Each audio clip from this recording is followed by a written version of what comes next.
மகா கும்பமேளாவை ஒட்டி மத்திய தொலைத்தொடர்பு அமைச்சகம் பல்வேறு முன்னேற்பாடுகளை அறிவித்துள்ளது. கும்பமேளா நடைபெறும் பகுதிகளிலும் பிரயாக்ராஜின் முக்கிய இடங்களிலும் தடையற்ற தொலைத்தொடர்பை உறுதி செய்ய விரிவான ஏற்பாடு செய்யப்பட்டுள்ளதாக தொலைத்தொடர்புத்துறை தெரிவித்துள்ளது.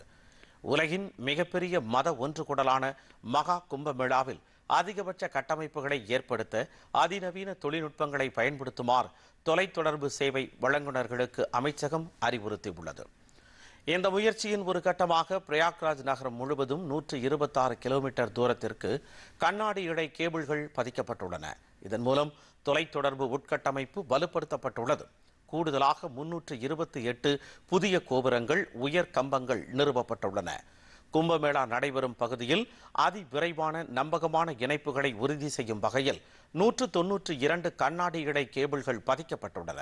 ரயில் நிலையங்கள், பேருந்து நிலையங்கள், விமான நிலையங்கள் உள்ளிட்ட முக்கிய போக்குவரத்து மையங்களில் தொலைத்தொடர்பு சேவைகளை அதிக அளவில் வழங்க ஏற்பாடுகள் செய்யப்பட்டுள்ளதாக அமைச்சகம் கூறியுள்ளது.